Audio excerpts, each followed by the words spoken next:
This is an in-between book. We just finished the Black Cobra Quartet. Now, we're going to be starting next week the Buccaneers. And what's amazing about these books, and I'll probably say this again next week, they all take place simultaneously.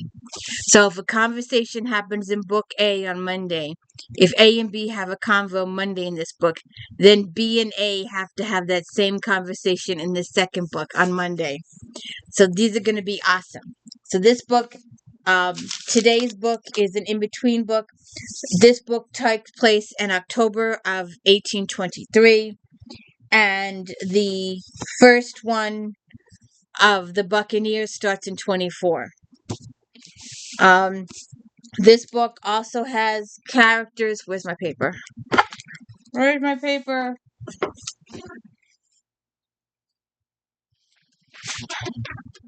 No special editing here.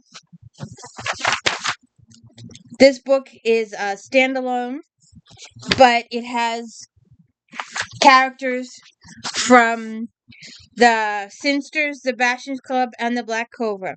It has Royce Duke Wolverston and Christian Aldice from the Bastion Club and Captain Rafe Carstairs from the Black Cobra. So we have all these background characters, all these. What I like about all these Sinsters and the Black Cobra and the Bastion Club Quartet, those your main characters in book A become secondary characters in book B. So you can follow the progression of characters from book to book to book. And by the way, welcome to the DeLuise book series. And I want to take a shout out to my gal pals here. I haven't done this in a couple of videos. Sorry, no special editing here. Selena, thank you.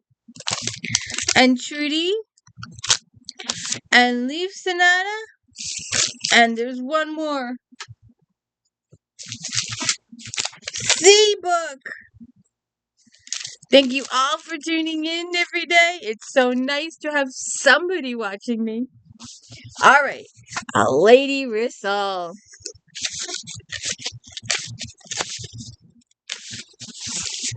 Prologue. Lord Julian Roscoe Neville Delbras, second son of the Duke of Ridgeware, was a wastrel, indeed profligate beyond belief. He gave the term new meaning: tall, dark-haired, and dangerously handsome. He prowled the ton with the lazy grace of a well-bred panther, whose appetites were permanently sated, as indeed he ensured they were. You know, this needs a naked guy on the cover. If you haven't watched Flashback Monday, you won't get that reference. You need to watch Flashback Monday. In fact, I've got a pile over here. I'm thinking about doing a video. Naked guy on the cover. I could do that weekly. There's so many of them. That said, Lucasta, Lord Julian's mother, acknowledged savior of Delbras in the recent generation, was credited with having sufficiently strong in her handling of Marcus Julian's father to have reserved the family for the tunes. Marcus would have liked to have gambled his income away, but Lucasta had put her foot down and vetoed it. Admirably more, her firstborn son George was the first Delbraith in generations uncounted to escape the family curse. Some felt that Lucasta's sterling efforts with Marcus and George had left her with insufficient reserves to effect a similar transformation with Julian, while others considered Julian's headstrong will even beyond his mother's ability to rein in. Even had she been free to concentrate solely on him, in society's eyes, Julian was the epitome of the archaic male Delbraith. Large, solid, and quite rather stuffy reserved, unlike his younger brother George, who appeared to have no vices at all. While Julian could be counted on to be flippant, irreverent, and entertaining, George stood with his hands behind his back and said as little as he could. In short, George was boring, but that too wasn't a concern, because after all, George was safe. Consequently, when on Marcus's death, George succeeded the title, the family and society smiled. They continued to smile when George contacted an eminently suitable marriage with Caroline, daughter of the Earl of Kickham, a sensible young lady well regarded with the time. Caroline, following her mother-in-law's lead, considered George a paragon, at least with respect as to his lack of susceptibility to the family curse. Then she found him significantly less of a paragon in more private arenas. She kept very much to herself. Outwardly, she championed George at every turn, and society nodded approvingly. Unsurprisingly, therefore, Caroline had no time for the rakish, attractive, outrageously dissolute Julian. Her attitude made it clear that she regarded him as a potentially corrupt influence, one she wished to keep well distanced from herself and the child she was carrying. Oh, excuse me. I forgot to take my allergy pills. Not at all insensitive, Julian bowed to his sister-in-law's unspoken wishes. She, after all, was his brother's duchess. His visits to their family estate, Ridgeway in Staffordshire, previously quite frequent when he would dutifully call upon his mother and then stay to play with his straight younger sisters, grew further apart, dwindling to rare. The great house staff, who was far more than anyone supposed, counted that a real shame, but no one paid their opinion any heed. Then Caroline's baby was born and proved to be a son. Christian Henry George Delbert. The boy bore all the physical hallmarks of a true Delbert. Viewing said signs with due concern, Caroline swore, come hell or high water, her son would never be touched with the Delbert curse. On the morning of the christening, Julian arrived at the church, sat with his mother and his sisters, then under Caroline's baleful eye, feeling much like the wicked witch of the fables, he passed his entirely innocuous christening gift to his mother to convey to his nephews, and immediately to the service was concluded, shook his brother's hand civilly, wished his sister-in-law and the bundle held tightly in her arms, and drove himself back to London. Subsequently, Julian only called on his mother's sisters when Caroline, and preferably baby Henry too, were not, at least at the moment, under the same roof. If George was about, Julian would look on him, but with much dissimilar characters and the weight of the title on George's shoulder, the brothers had never much in common. Meanwhile, Julian spent quite a bit of time in the gambling halls. The years rolled on. Those years, if any requested enlightenment as to Lord Julian Delbert's financial state from anyone at the time, the answer would have been that Lord Julian was certain to be one step away from point non-plus, from falling into the river Tick and likely drowning.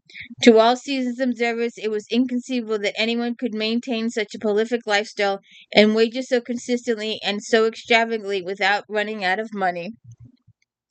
In fact, only two people knew the truth about Lord Julian's financial position: his gentleman Rundle and Jordan Draper, the son of the family man of business.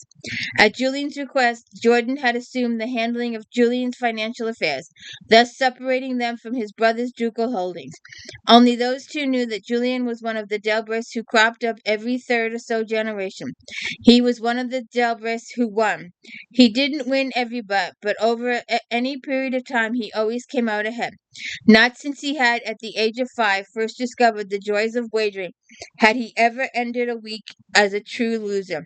Some weeks he gained only a farthing, but overall he never lost money. Consequently, Julian's life, along with his extravagant lifestyle, rolled on largely uneventful. He was well aware of the Tun's view of him.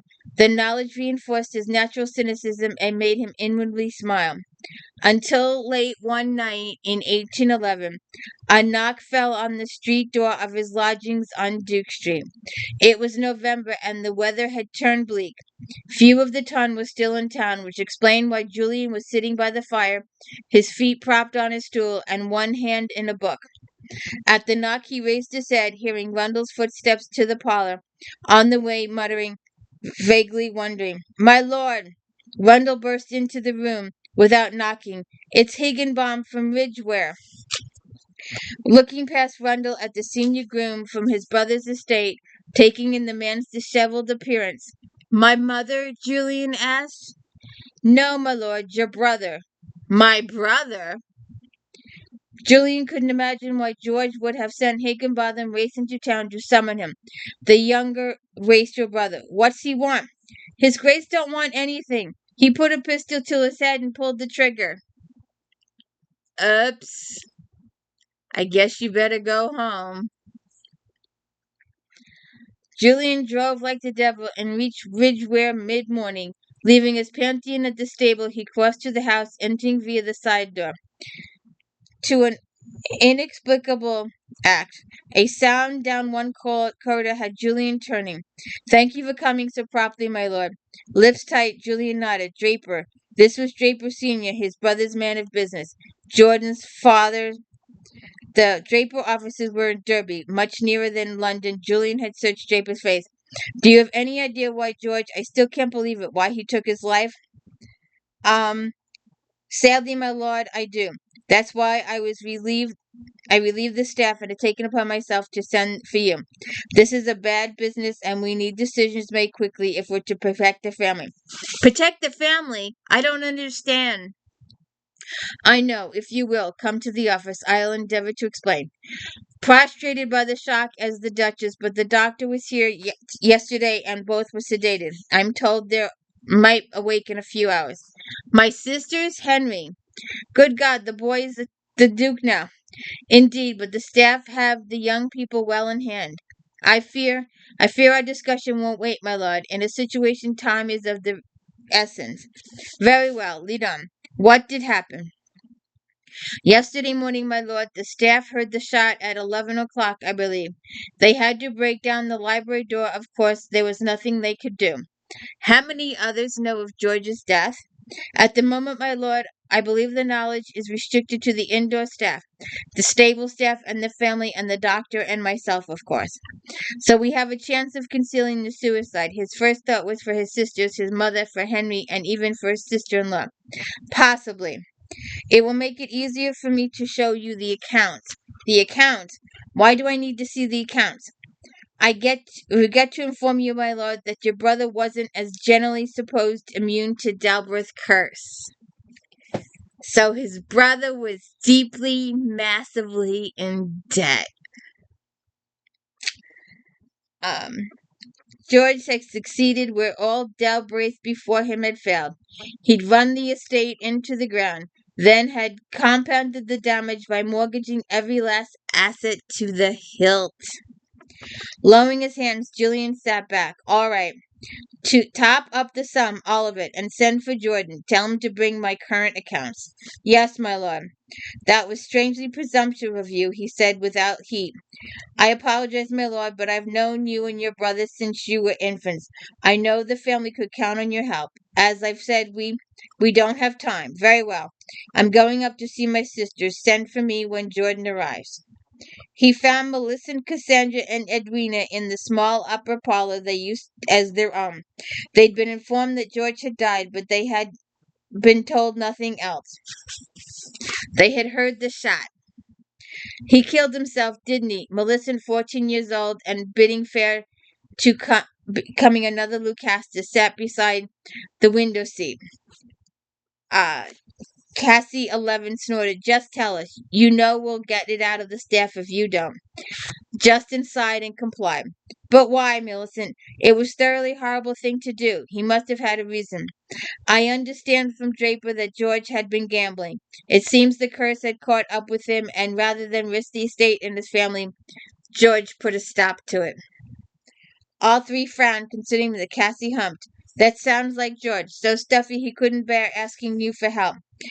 You've been living with the curse all your life, and it's never hurt you, and you've never hurt the estate or the family either.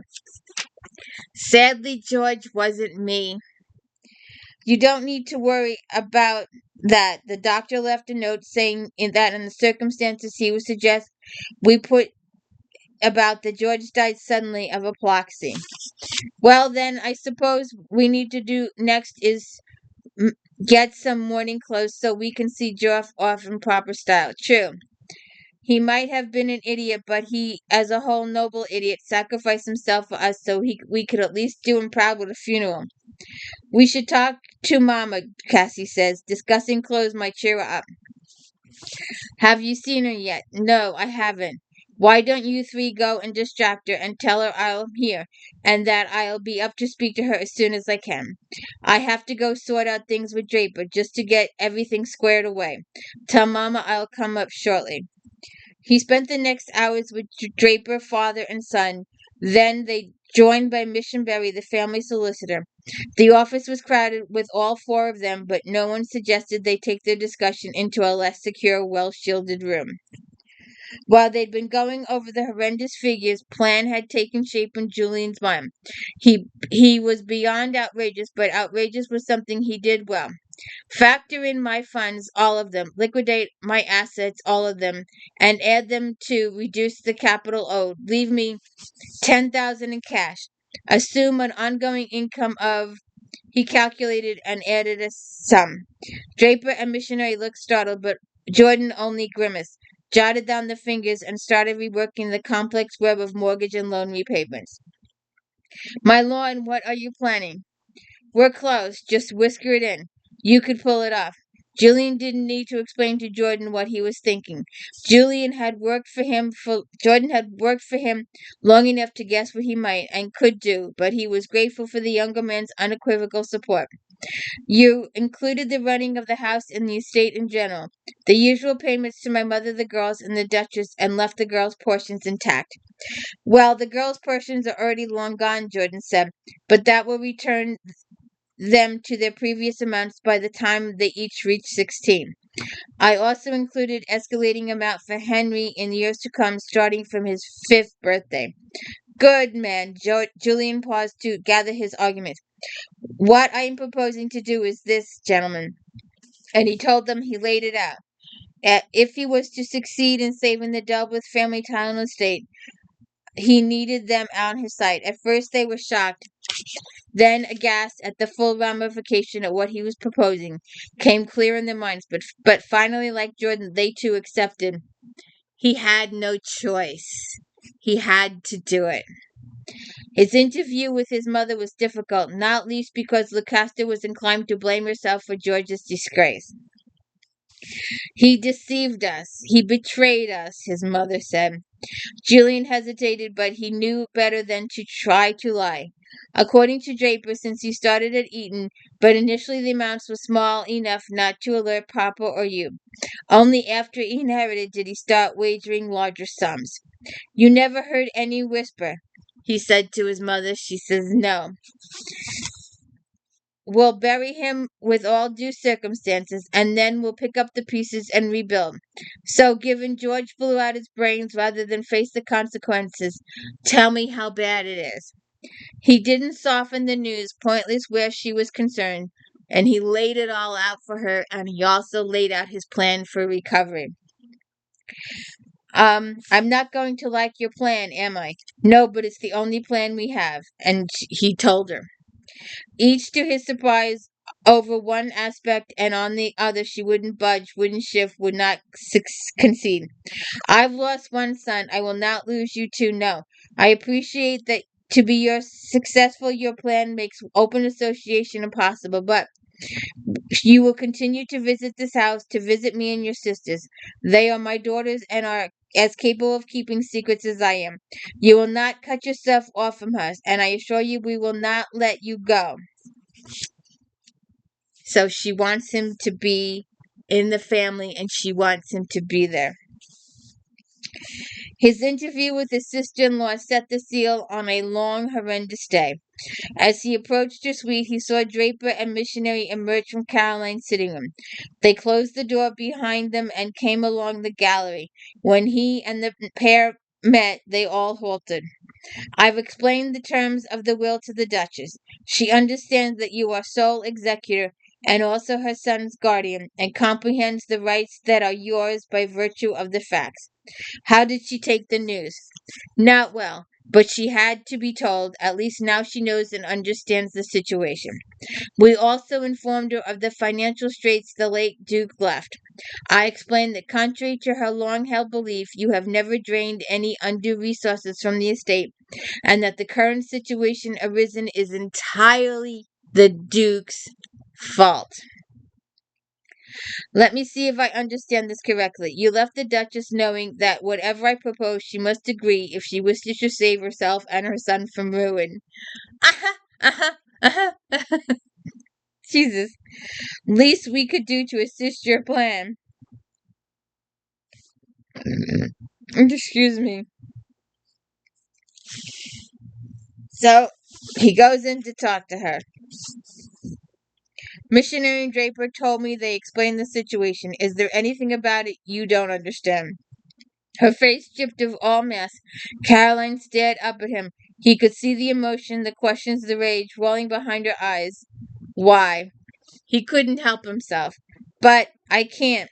I still finding it hard to accept. For all these years while I've been imagining you the villain, it was him all along. You suspected not him, never him. But some of my jewelry is paste, not real. Even some of what used to be real is now paste. Well, duh. Oh, you needn't tell me. I can't believe how stupid I've been. Caroline, if I'm to avert financial catastrophe, I need to act quickly. According to Missionary Draper, I have no choice but allow you to do whatever you wish, not if I want to continue to live here in comfort with Henry or for my son to have any future at all. Tell me your plan. He tells her his plan. Well, will you do your part, play the role you obviously have to play to carry off the fiction? I don't understand. It's a simple enough question. Will you? You're proposing to sacrifice yourself. Why? I don't understand. Caroline, are you really proposing to let your pride dictate your actions and to reject my help? They'd been for a walk and returning, Millie and Cassie swinging a delighted Henry between them. He was only 3. The reality of his father's death had yet touched him. So, they make out this plan. He's probably going to go out as a wastrel. He's probably going to let it know that he's broke and needs funds or something like that to protect the estate, to protect his nephew. As things stand, my addiction is what's going to stand between you and Henry and the poorhouse. Think about that before you dismiss any of it. Also, as things stand, I'm the only one living with personal experience of the curse who knows what Henry will face as he grows, who knows the tricks of dealing with compulsion. He talks her all through that.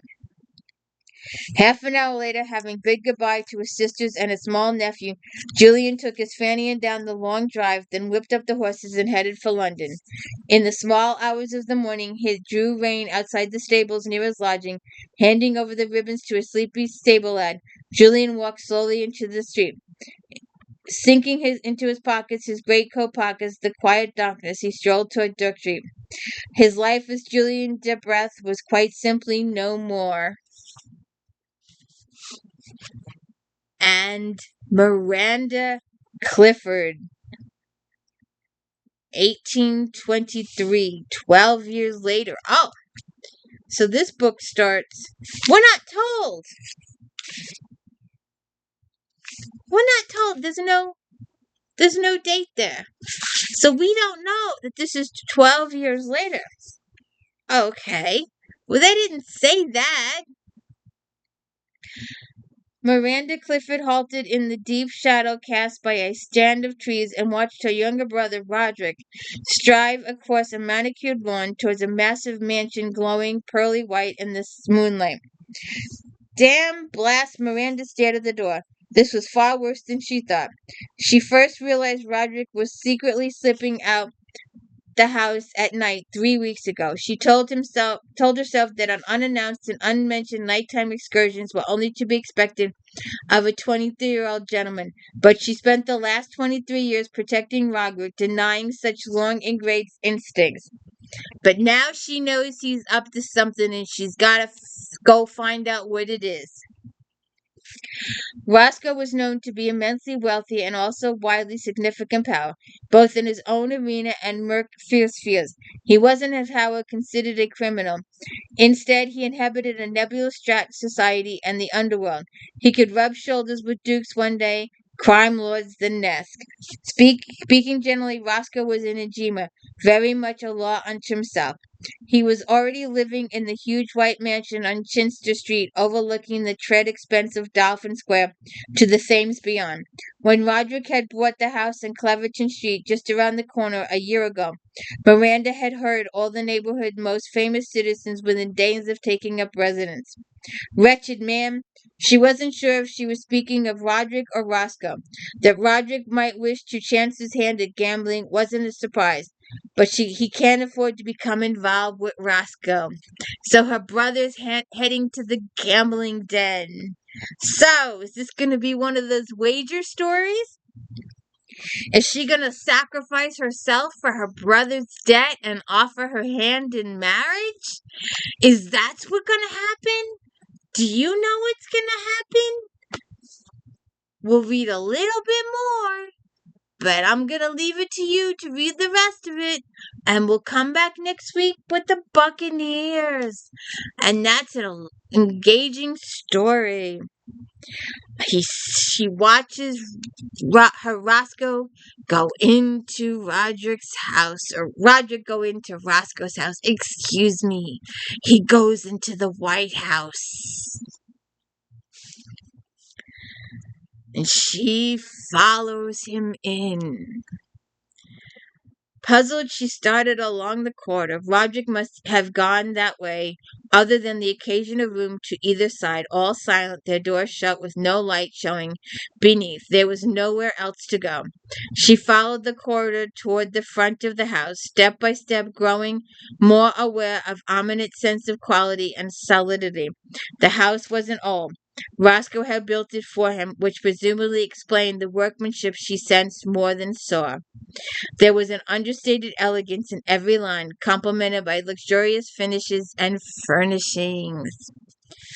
The corridor opened into a wide semicircular space, a gallery of sorts circling the well of main stairs. Pausing inside the corridor's mouth, she peeked right, then left. 3 other corridors gave into the gallery, but silence prevails. Directly ahead, in front of the large window, lay the head of the whole wide staircase that swept elegantly down. Drawing in a breath, she raised her head and walked calmly down the stairs, and finally heard the rumble of male voices. She goes down the corridor. The man carried a silver-headed cane. He paid off the jarvey, then walked toward the front door of the mansion, a little further than the facade where she stood. She didn't recognize the man, but his style, the way he moved, suggested he belonged to the upper echelons of society. A peal bell within the house, almost immediately the measured tread of a butler's footsteps crossed the tiles. "Good evening, my lord. Good evening, Rundle." The visitor stepped inside. "I fear I'm late. Are the others here?" "Yes, my lord, but the master has yet to join the gathering." "Excellent. I won't have missed anything then." "Indeed not, my lord." "The library as usual?" "Yes, my lord." "No need to bestir yourself, Rundle. I know the way." "Thank you, my lord." Drawing breath, she reached for the stair-rail. A frisson of awareness streaked down her spine. She froze. She hadn't heard anything, but she just proved that it was easy to move silently through the house, even without trying. And her senses, previously focused on the hall below, were belatedly screaming that someone a great deal larger than she was standing behind her. Roscoe watched the large woman's eyes, already wide, even wider, as she turned around and looked at him. "Can I help you, miss?" Determined, resolute, and at least when it came to those things she believed in, unbending. "My name is Miss Clifford." The information very nearly made him blink. "And you are?" "I am the owner of this establishment." "You're Roscoe?" He could imagine the speculation she'd heard. An inner devil prompted him to further confound her. He bowed, imbuing the gesture with all the grace he once exercised daily. "I would welcome you to my humble abode, Miss Clifford, only I have to wonder why you're here." "Humble abode?" Her voice was husky, the tone a low contralto. Her gaze flashed to the three paintings hanging on the walls between the corridors. Two Gainsboroughs, a Reynolds, then shifted to the large goblin tapestry on the wall behind him. For a gambling king, sir, you have remarkable taste. Indeed, but that doesn't answer my question. I'm here to rescue my brother. Rescue? Precisely. You cannot be so distant from the polite world to know that association with a man of your propensities would be ruinous for my brother. Such an association become widely known. My propensities? Your business, your activities. I am unsure what form of entertainment you and your patrons are indulging in tonight, but if you would be so good as to let Mr. Clifford know that I am here and require his escort home, you will not be troubled by either him or me again. Tell me, Miss Clifford, just what forms of entertainment do you imagine I provide for my close acquaintances in the privacy of my home?